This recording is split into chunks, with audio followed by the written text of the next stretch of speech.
Buena, profesor, permítame que entre a clase, profesor. No tengo ni 5, pero esa clase de electrofilosofía suya son emocionantes. Muchos sacerdotes han quedado que no saben qué decir, profesor. ¿Quién es usted? ¿De dónde viene usted, profesor? Bueno, querido estudiante, siéntese, porque en este mundo de hoy, moderno, donde la propiedad privada no existía, y en aquellos tiempos se conquistaba y se lograba adueñarse en algún lugar. Esa fue la historia de los imperios que han pasado. Pero hoy en día que un gobernante le dice al otro hasta todas las cuestiones inmorales que ha hecho, y que no ha hecho tanto sexual como en su vida pública, administrativa, sus violaciones a la ley y al derecho penal y tantas cosas, no nos queda más que recordar aquellas cuestiones que tienen que ver con lo que muchos dicen también que es mentira. Pero ¿cómo así, profesor? Yo que estaba al lado del padre Toro, profesor, escuché cuando usted dijo, y él se ruborizó porque usted dijo que un criminal había creado la Trinidad. ¿Usted cómo dice eso en literofilosofía realmente, profesor? ¿Y qué nos quiere decir con eso de Federico Ferreira y el falso testamento de María, cuando usted menciona el mercader de Venecia? Bueno, precisamente que ayer, en los hombres de ayer, todavía existía al menos la honra en el sentido de una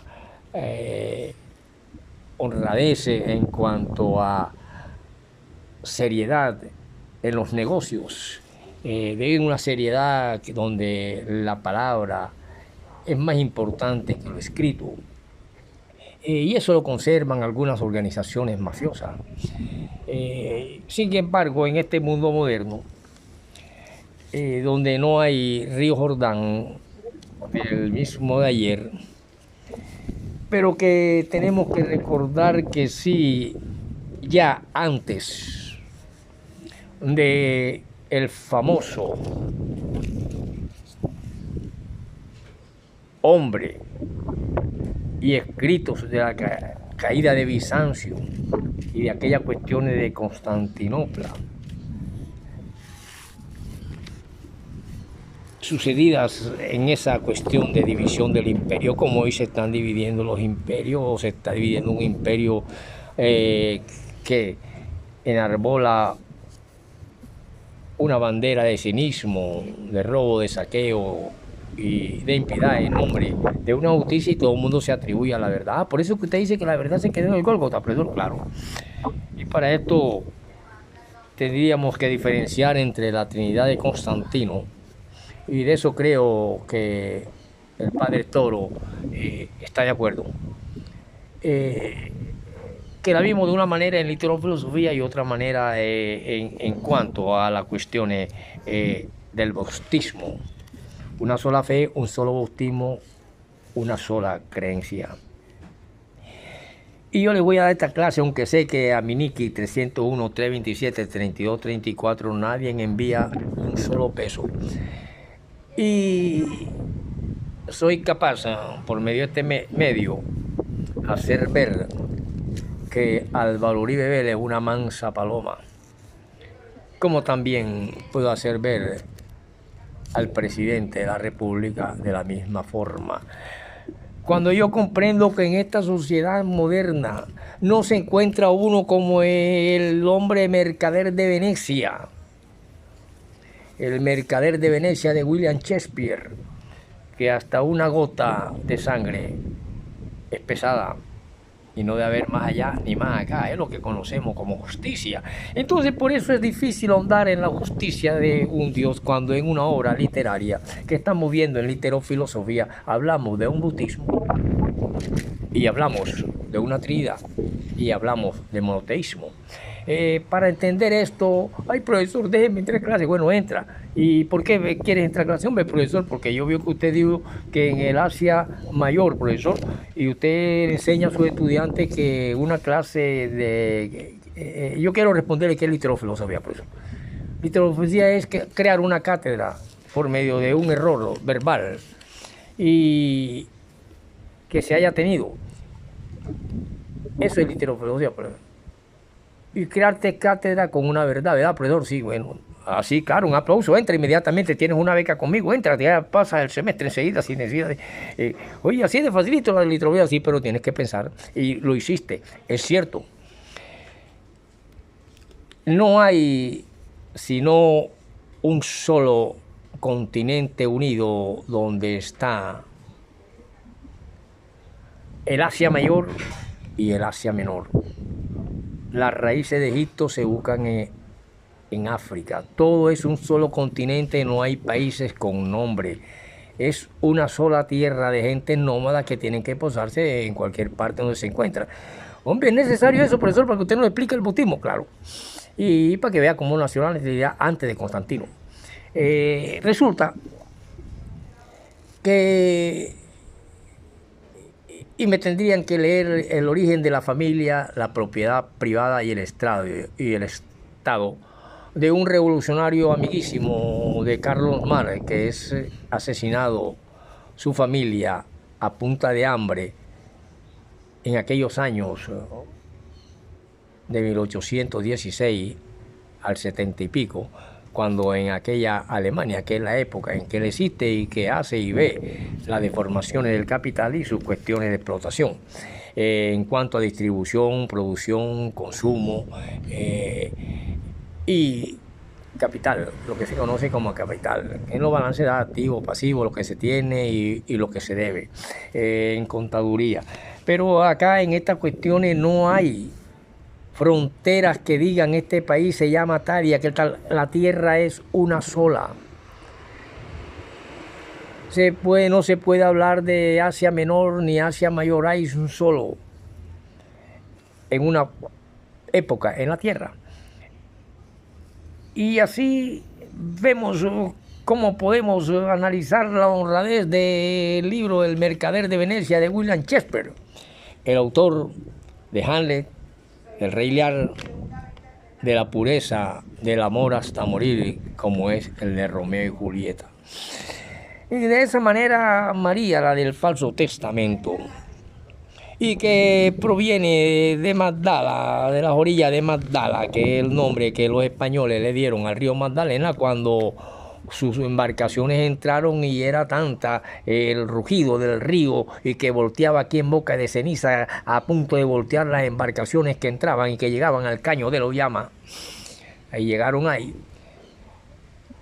Ellos fueron los que dieron el nombre de Sálvanos, Santa Magdala, de este río.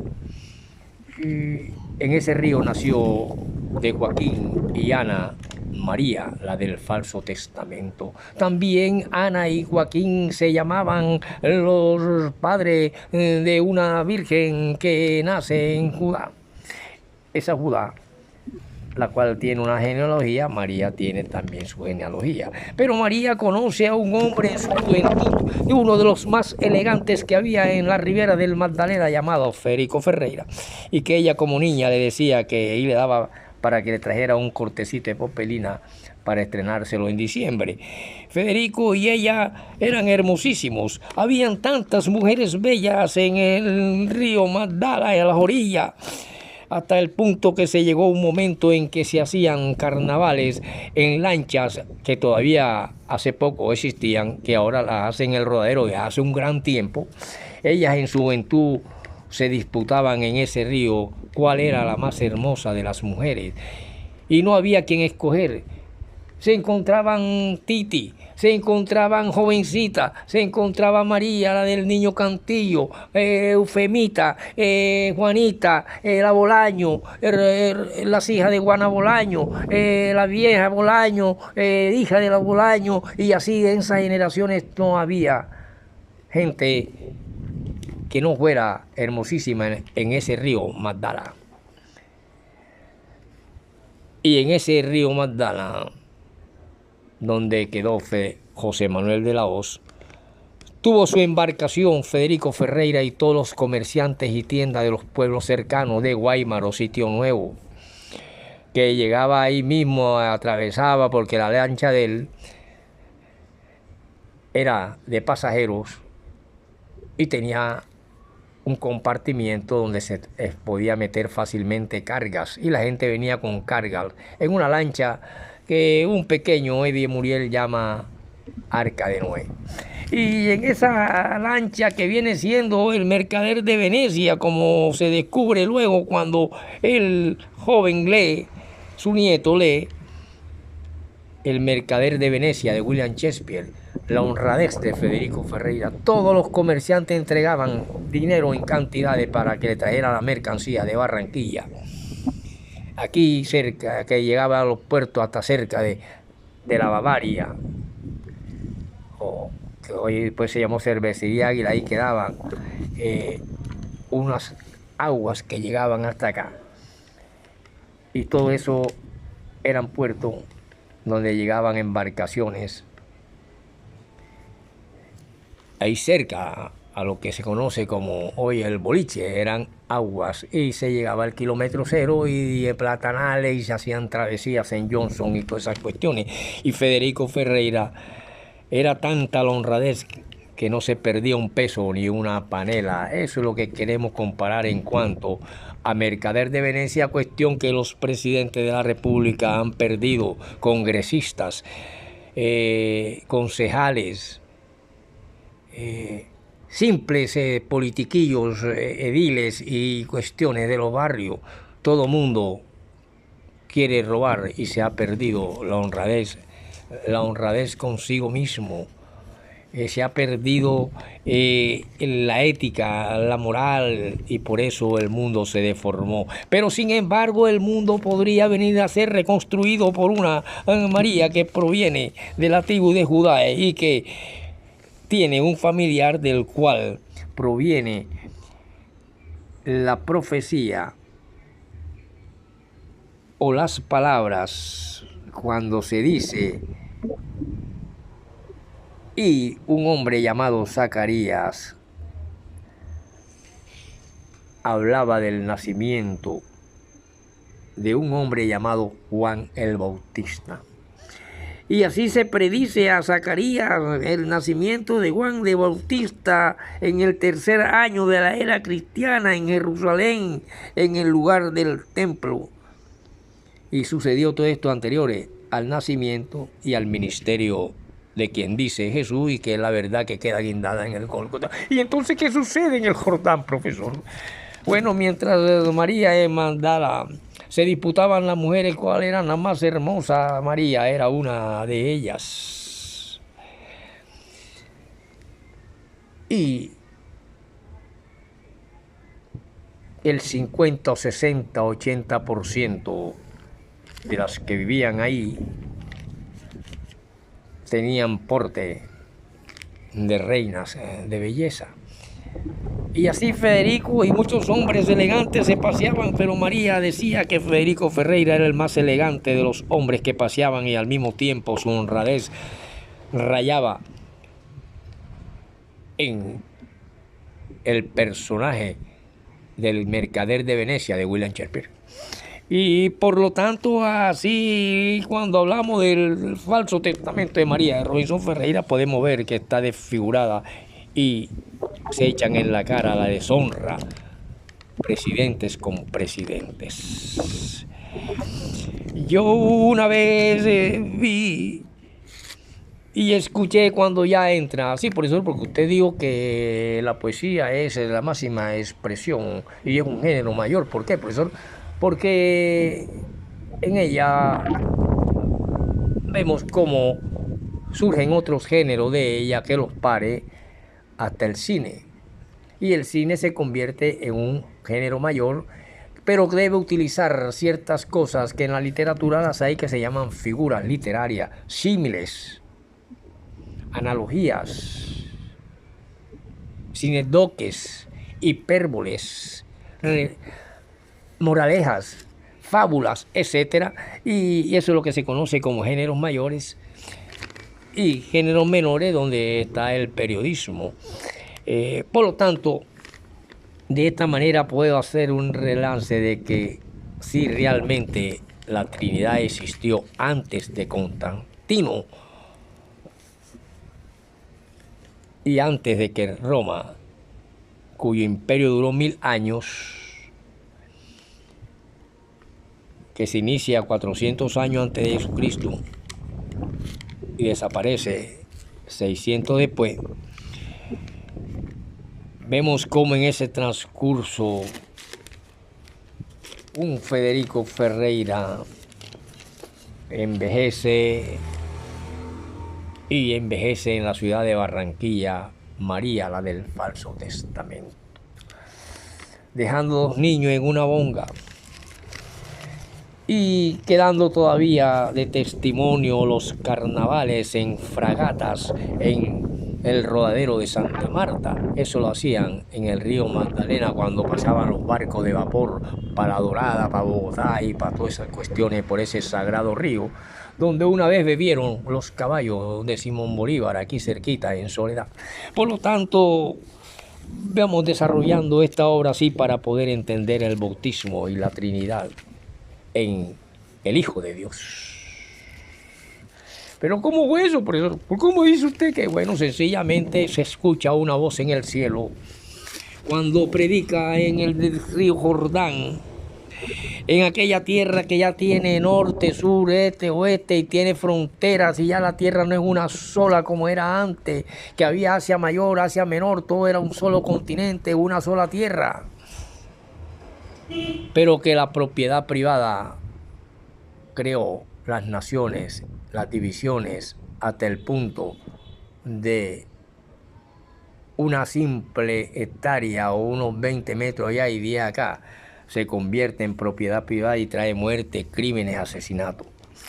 Vemos cómo sí hay una Trinidad en el nacimiento de Juan el Bautista, que más tarde en su vida en el desierto es un ministerio moral y ético que se lo restrega en la cara a un corrupto moral como era Herodes.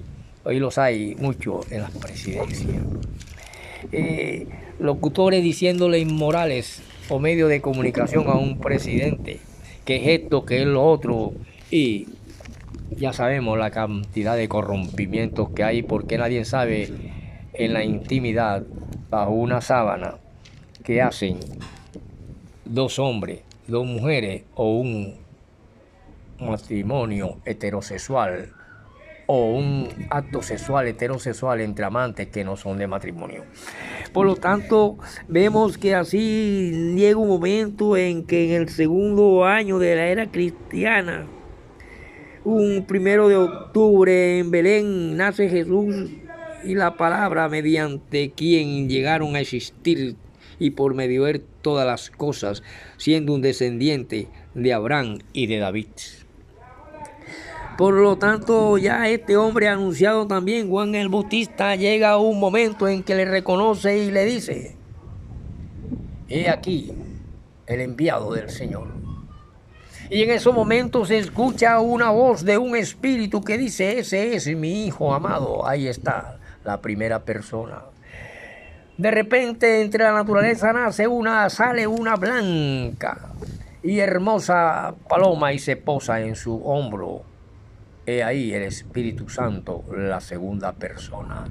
Y llega un momento en que ese hijo que va a ser sacrificado por los pecados del mundo, que es carne en ese momento, es la tercera persona. Y así nace una bifurcación o una forma distinta del monoteísmo, del cual se desprenden 3 religiones: judaísmo, islamismo y cristianismo. Y en ese río Jordán fue donde nació la Trinidad. Por lo tanto, pasan los siglos y los siglos, y llega una Roma, se divide, llega un Constantino, y se van deformando las cosas, y nacen en las fronteras, y nacen las propiedades privadas, y nacen toda la corrupción y podrición de este mundo actual, aún de haber visto en el ayer y conocido en el ayer al Mesías que ascendió a los cielos y en el cual se manifestó el Padre el Hijo y el Espíritu Santo en el momento de su bautismo en el río Jordán. Profesor, ¿y usted dónde fue bautizado? En la iglesia Chiquinquirá, viviendo en Nueva Granada en la 27 con 68. He transitado toda mi vida entre el pesebre del potrero de la Rosa y el barrio San Felipe, quien fue uno de los evangelizados y evangelizadores en esta tierra. Nos seguimos viendo para ver en literofilosofía qué equivocación hemos tenido para crear de una verdad 3 cátedras y de un error 1 cátedra. Nos vemos, querido estudiante, y te ganaste una beca conmigo.